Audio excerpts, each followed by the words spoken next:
Alright, so for my how-to, I decided I wanted to make an omelet to show you guys, and this is really not anything I self-taught myself. This is all, things I've seen over the last couple of years, whether from my mom, my grandma, or Food Network, really.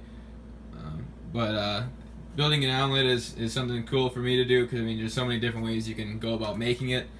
The ingredients can go from many different directions.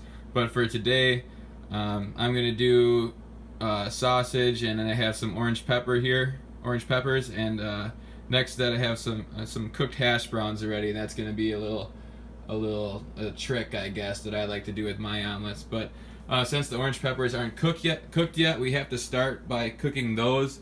So I'm gonna start out by turning on the gas, and I'm gonna go over kind of like a medium heat, and then I had to get some butter in there to get this thing started.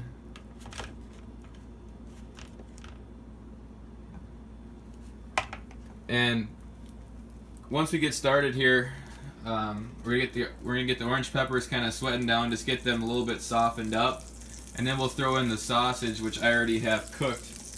And then once we get everything kind of warmed up and the peppers are heated through, and the sausage is all heated through, then we'll start the actual omelet. So in the bowl here I have 2 eggs, and from what I've learned is you're supposed to use 2 tablespoons of liquid, always with, or since I have 2 eggs, it'd be 2 tablespoons of liquid, if you know. So 1 tablespoon of liquid per egg, and the butter is good here. I'm going to turn down the heat a little bit. I'm going to toss in the peppers. And just kind of move them around a little bit.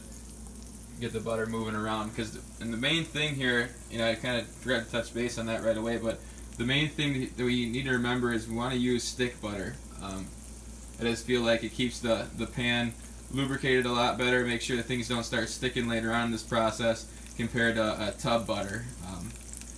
But I guess if you would rather use tub butter, I'm sure it still won't ruin it. You can always use a bunch of cooking spray, but the main thing here is to make sure you're using a non-stick pan, and then the butter really helps, and otherwise using non-stick spray. So I'm going to let these peppers go for a little bit, and I'm going to add the sausage in, and then we'll get back going on this video. Alright, so the sausage and peppers are just about done. So now I'm going to start whipping up my eggs and my milk. Make sure that this all becomes a nice mix together. It should all be one color. There shouldn't be any of that clear egg showing through. Should be one nice clear mixture here with a nice yellow color. Make sure you get it nice and scrambled up. That looks pretty good. Alright, so now we got the peppers and sausage going on here. That doesn't look too bad. If stuff were already kind of sticking to the pan, you probably want to add in some more butter. But this looks pretty good, so now I'm going to add my eggs in. Try to make sure it gets all the way around the pan nice and easily. Alright, so we're working on, kind of a medium-low heat here. And the whole plan for this omelet now is, once it starts to set on the bottom, you need to stick your spatula to the side and then push in. And then as this becomes more and more cooked, you'll move the uncooked egg to those sides. So the egg's just about all the way cooked through on the bottom. I've made sure that any of the stuff that I can move over, I have. All that's really left that's uncooked is on the top. So this is kind of the hard part about making an omelet this way. Sometimes it works out super well and it flips out nice and easily. Sometimes it doesn't, but either way, you're able to push it all down if you need to, and we can get it all cooked. So I'm going to go for a flip, and luckily it worked out well. So before, like I said, I had these hash browns. And this is kind of my little trick on it, is I like to take those hash browns and kind of flatten them all out here. And then, because I just don't like to have to eat an omelet with a hash brown on the side, so I just kind of go about it this way. Now there's hash brown on there, And then next, grab some cheese. And not only does the cheese help with the flavor, but it also helps everything kind of stick together here when we turn it over. So that's plenty of cheese there. So we'll put that on there. We're going to let this bottom side cook for about another 30-45 seconds. Keep on moving it around the bottom. That's going to make sure nothing sticks.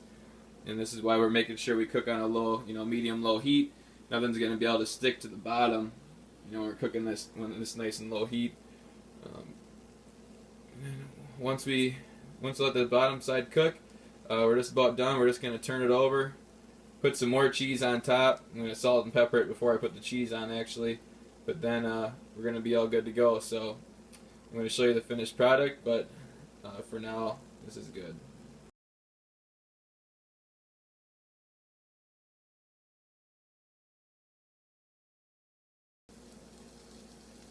I had to switch over to an iPad because my phone apparently ran out of storage. But there's the flipped look of the omelet.